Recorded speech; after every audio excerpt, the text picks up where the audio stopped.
অবস্থান কেড়ে নাও, তাহলে তারা মাটি দেওয়ার জায়গা পাবে না, পোড়াতে বাধ্য হবে। মুসলমানদের মসজিদ কেড়ে নাও, তাহলে তারা একত্রিত হতে পারবে না। মুসলমানদের মক্তব মাদ্রাসা কেড়ে নাও, তাহলে তারা কোরআন শরীফ পাঠ করতে পারবে না। তাহলে কি করতে হবে? এইগুলো যদি কেড়ে নেওয়া যায়, ইসলাম সংস্কৃতি 1200 বছর ধরে চলে আসে ইসলাম সংস্কৃতি, যে ইসলাম সংস্কৃতি মানুষকে মানুষ হতে শিখিয়েছে, মানবতা মনুষ্যত্বর তৈরির একটা মানুষ যখন ইসলাম সংস্কৃতি ধারণ করে বড় হচ্ছে, সে প্রকৃত মানুষই তৈরি হয়। ব্যতিক্রম দু একজন থাকতে পারে। সেই সংস্কৃতিটা আজকে ধ্বংস হতে চললো কতিপয় বেঈমান মুসলমান নেতাদের দ্বারা। দেশটা চালনা করে কারা? ভারতবর্ষের প্রত্যেকটা রাজনৈতিক দল ব্রাহ্মণ্যবাদ দ্বারা পুষ্ট, বিজেপি আরএসএস দ্বারা পুষ্ট, সে তৃণমূল হোক, সে কংগ্রেস হোক, সে সিপিএম, যে কোনো পার্টি। তাহলে তাদের কাছে আমরা কি আশা করতে পারি? তাদের কাছে তো আমাদের আশা করার কিছু নেই। তাহলে আমার ওয়াকফ বোর্ডে কারা আছে? তারা কি বামুন? তারা তো আমারই মুসলমান ভাইরা। ওয়াকফের চাকরি কারা করছে? তারা তো আমারই মুসলমান ভাইরা। তাহলে ওপরের দিকে থুতু ফেললে তো আমার গায়ে লাগবে। তাহলে অপরকে দোষ দেওয়ার আগে আমার মুসলমানের ভিতরে যে আরএসএস এর স্লিপার সেলের মস্তান, যে ভয়ঙ্কর শক্তিগুলো আছে, যে নেতাগুলো আছে, তাদের চিহ্নিত করতে হবে কি হবে না? আস্তে আস্তে আমি বলছি, মাথা খারাপ হয়ে যাবে। ওয়াকফ সম্পর্কে কিচ্ছু জানেন না আপনারা, কিচ্ছু শোনানো হয়নি, সব মিথ্যা বলা হয়েছে। গতকাল কবিয়াল অসীম সরকারকে নিয়ে একটা কেলেঙ্কারি। কবিয়াল অসীম সরকার 1976 সালে বাংলাদেশের সাতপাড় স্কুলে পড়াশোনা করতেন, বয়ডা স্কুলে। তিনি খঞ্জনি বাজাতেন কীর্তনের দলে। মাঝে মধ্যে ভারতবর্ষে এসে নদিয়ার বিভিন্ন জায়গায় কীর্তনের দলে কীর্তন বাজাতেন।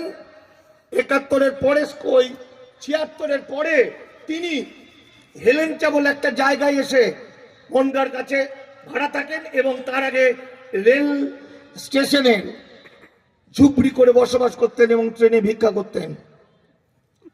কবিয়াল অসীম সরকার আজ পৃথিবীর অন্যতম একজন শিল্পী বাঙালিদের। কবিয়াল সে জানবে না যে ইসলাম কি বলেছেন, কোন আয়াতে কি জানবে না? সে পুরোটাই জানে, কারণ তার একাধিক কবিগান আছে যেটা বিশ্ব নবীকে মাথায় রেখে। তাহলে কেন হঠাৎ কবিয়াল অসীম সরকার এরকম কথা বললেন? কই ওয়াকফ যখন শেষ হতে যাচ্ছে, মুতোয়ালি ভাইদের যখন প্রায় 1 লক্ষ মুতোয়ালির যখন 6 মাস করে জেল, 20,000 টাকা করে ফাইন ঘোষণা করা হয়েছে, তখন কোন মুসলমান নেতারা পথে নামলেন না। অথচ কবিয়াল অসীম সরকার আকাশের দিকে তাকিয়ে, আমি বিশ্বনবী মনে করি আকাশের, নীল আকাশের আরেক নাম বিশ্বনবী, তাই নীল আকাশের দিকে তাকিয়ে কেউ একটু থুতু ফেললো আর তারা বেরিয়ে পড়লো কবিয়াল অসীম সরকারের বিরুদ্ধে। কেন? গল্পটা এখানে। গল্পটা এই যে এত হিন্দু মুসলমান বেনাগরিক হবে, এই যে ওয়াকফের সব সম্পত্তি দখল করে নেবে, এর থেকে নজর ঘুরিয়ে দেওয়ার জন্য একদিকে এলো দীপু দাসের জ্বলন্ত ছবি, আরেকদিকে এলো কবিয়াল অসীম সরকারের একটা কুৎসিত কথা। জায়গাটা এখানে। ওয়াকফের অবস্থাটা কি এখন, কি হতে চলেছে আপনারা জানেন? 27শে নভেম্বর একটি মোহাম্মদ আমাদের পিবি সেলিম, ওয়াকফ বোর্ডের প্রিন্সিপাল সেক্রেটারি AIS, তিনি একটা চিঠি দিয়েছিলেন যে রাজ্যের 14 জন প্রথম স্তরের আমলা, তার মধ্যে আমার এক বন্ধু আছে সুদীপ্ত পোড়েল, আপনাদের জেলার ADM জেডপি ছিলেন, রাতারাতি তাদের কাজ হলো জেলায় জেলায় পৌঁছে যাওয়া, এবং মাত্র আর 6 দিন বাকি ছিল। 5ই জুন অমিত পোর্টাল স্টার্ট হয়েছে, 5ই ডিসেম্বর শেষ, আর চিঠিটা আসছে 27শে নভেম্বর। তাহলে এই 7 দিন, 8 দিন না 9 দিন, তার মধ্যে 2 দিন 3 দিন ছুটি। তাহলে এই টাইমের মধ্যে কি করে সম্ভব? এর বিরুদ্ধে জনমত গঠন হলো, রাস্তায় নেমে পড়লো মানুষ। আসলে গল্পটা কোথায়?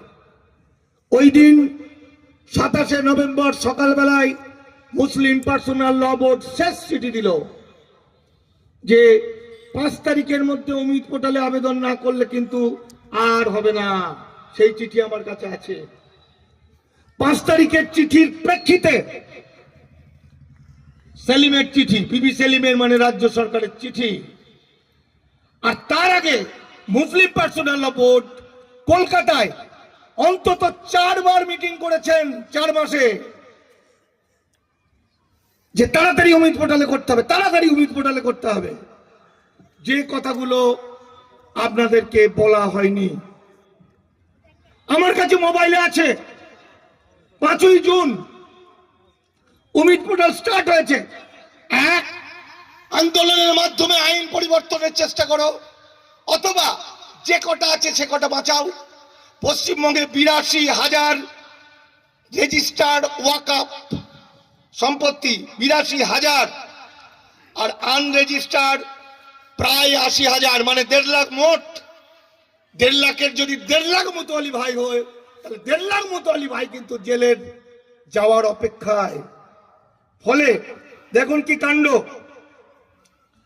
আমার কাছে, আমার কথা বলার পরে আমার কাছে আসবেন, প্রত্যেকটা ডকুমেন্ট আমি দিয়ে দেব। 7ই জুলাই Mohammad Kamruzzaman, All India Muslim Personal Law বোর্ডের হেড, তিনি জানাচ্ছেন কোন ওয়াকফ সম্পত্তির কাগজ সরকারি অমিত পোর্টালে আপলোড করা হবে না। যারা যারা জানে কেউ যাতে জানতে না পারে, যারা করতে যাচ্ছে তাদেরকে বাধা দেওয়া হয়েছে। তারপরে দেখুন, কেন্দ্রের মন্ত্রী চিঠি পাঠাচ্ছে অমিত পোর্টালে তাড়াতাড়ি আপলোড। চলে আসুন 27শে অক্টোবর পশ্চিমবঙ্গ সরকার লিস্ট পাঠাচ্ছে, এই এতগুলো লোক আবেদন করে করেছে, রেজিস্টার করেছে। এই দেখুন 27 তারিখের চিঠি, 26 তারিখ, 27 তারিখে চিঠি এসে জানাজানি হলো। 26 তারিখ পর্যন্ত পশ্চিমবঙ্গে 3.9% অমিত পোর্টালে রেজিস্টার হয়েছিল। এগুলো কেউ জানে না। আপনারা জানেন 15ই সেপ্টেম্বর ওয়াকফ মামলার যে রায় ছিল, সেই রায়ে 73টা মামলা ছিল। 43টা পয়েন্টের উপর ভিত্তি করে 73টা মামলাতেই মুসলমানদের জোর করে হারিয়ে দিয়েছে। 43টা পয়েন্টই বাতিল। মাহমুদ মাদানি বললেন, সর্বভারতীয় বিখ্যাত নেতা মাহমুদ মাদানি বললেন, 4 লক্ষ ওয়াকফ সম্পত্তি অনিশ্চয়তার মুখে, 1,20,000 মসজিদ, 1,50,000 কবরস্থান। আর সুপ্রিম কোর্টের বিখ্যাত অ্যাডভোকেট মাহমুদ প্রাচা, তিনি বললেন এই আহম্মকের দল হেরে যাওয়ার পরও জনগণকে জানালো না, পাছে জনগণ নিজের আল্লাহর সম্পত্তি রক্ষা করার জন্য বেরিয়ে পড়ে, যাতে তারা ঘুমিয়ে পড়ে। তাই এই আহম্মকের দল বেঈমানরা বলেনি। আর আমার পশ্চিমবঙ্গের কতিপয় মুসলিম লিডার এবং উকিল ফিরদৌস শামীম বলছে আমাদের স্বস্তি এসছে, ঐতিহাসিক রায় আমরা জিতে গেছি, আর মুসলমানরা ঘুমিয়ে পড়লেন। আসল গল্পটা কিন্তু খুব কঠিন দাদা, শুনতে খুব কষ্ট লাগে। ফলে আমার রাজ্যের মুসলিমদের প্রচুর মানবিক বলিষ্ঠ নেতা আছেন, আমি আপনাদের সামনে বলে ফেলছি, এমনই একজন পণ্ডিত মানবিক মানুষ আমি তৈদুল ইসলামকে দেখেছি। অত নাম নেই, কিন্তু ওর বুক ভরা যন্ত্রণা আমি দেখেছি। প্রত্যেকটা মিথ্যার সময় আমাকে ফোন করে বলছে, আলোচনা করছে, এর থেকে মুসলমানদের বাঁচানোর রাস্তা কি, ওয়াকফ সম্পত্তি বাঁচানোর রাস্তা কি। কিন্তু আরএসএস এমন ভাবে পাম দিয়ে দিয়ে কয়েকটা লোককে তোলা হয়েছে, বাকি বিখ্যাত বা বড় বড় মানুষগুলো তারা ম্লান হয়ে গেছে জনগণের চোখে, তাদের কথা আর কেউ শোনে না। ফলে টিভির মাধ্যমে যারা বিখ্যাত তারা যেটা বলছে সেটাই শেষ কথা। আলটিমেটলি তারা ডুবিয়ে দিয়েছে। আজকের তারিখ পর্যন্ত তারা আপনাদের বলেনি যে কি হতে চলেছে ওয়াকফ সম্পত্তির। আপনারা জানেন কি হতে চলেছে, আর কদিন আছে, কি অবস্থা জানেন না। কিন্তু এটা কেন করলো সেটাও আপনারা জানেন না। কারণ ব্রিটিশ সরকার এই ওয়াকফ সম্পত্তি নিয়ে নেওয়ার অনেক চেষ্টা করেছিল। 1923 সালে ওয়াকফ সম্পত্তি কেড়ে নেওয়ার একটা ষড়যন্ত্র বিরাট করে করেছিল। তখনও কিন্তু পরাধীন ভারতবাসী সেটাকে রক্ষা করতে পেরেছিল। কিন্তু আজ আমরা স্বাধীন ভারতবাসী, স্বাধীন ভারতবর্ষের হিন্দু মুসলমান বৌদ্ধ খ্রিস্টান জৈন 1200 বছর ধরে বয়ে চলা মুসলমান সংস্কৃতি বা ইসলাম সংস্কৃতিকে আমরা রক্ষা করতে পারলাম না। আমরা কুলাঙ্গার, আমরা নরাধম, আমাদের মুখে ইসলাম কথাটা মানায় না। পেরেছি, আমরা জানতেই পারলাম না। সেই আইনের বলে, ওয়াকফ আইনে আমাদের কি বলা হয়েছিল? বহু মুসলমান দেখবেন ওয়াকফ আইনের পক্ষে। মুসলমানদের মধ্যে আবার একটা গোষ্ঠী তৈরি হয়েছে মাসুম আক্তারের মতো, পদ্মশ্রী মাসুম আক্তারের মতো, কি আরামবাগ টিভির শফিকুলের মতো রাষ্ট্রবাদী মুসলমান।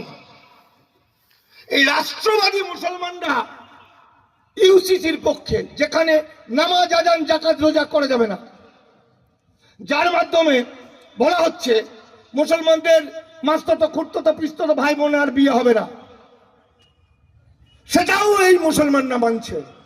এবং এই রাষ্ট্রবাদী মুসলমানরা তারা শুধুমাত্র নিজের স্বার্থের জন্য 1200 বছরের সংস্কৃতিকে মসজিদ মাজার মক্তব ধ্বংস করে দিতেও পিছপা নয়। কেন তারা করলো? তারা করলো কারণ আমাদের দেশের 1963 সালের লিমিটেশন বলে একটা অ্যাক্ট আছে। 12 বছর কোন জমি যদি কেউ দখল করে, সেই দখলদারের অধিকার জন্মায়, মানে মালিক মতো হয়ে যায়। 1995 সালে ওয়াকফ আইনের মধ্যে বলল না, ওয়াকফ সম্পত্তি দখল করা যাবে না, দখল করলে তার সাংঘাতিক জেল জরিমানা হবে। কিন্তু দাদা ভাই নরেন্দ্র দামোদর দাস মোদী চরম চালাক। তিনি এমন আইন করে দিলেন, পুরো মুসলমান দাদা ভাইদের নেতাদের ববি হাকিম থেকে শুরু করে নওশাদ সিদ্দিকী থেকে শুরু করে কামরুজ্জামান থেকে শুরু করে আসাউদ্দিন ওয়াইসি থেকে শুরু করে সবাইকে বলে দিল, খেপা তোরা মালিক হয়ে যা। অর্থাৎ 1995 সালের 107 ধারা, যেটাই বলা হয়েছিল ওয়াকফ সম্পত্তি কেউ দখল করতে পারবে না, সেই ধারাটা তুলে দিয়ে বলে দিল এরা মালিক। তাই মালিক যখন হলো, তারা কেন এই ধর্মান্তরিত মুসলমানদের পাশে দাঁড়াবে?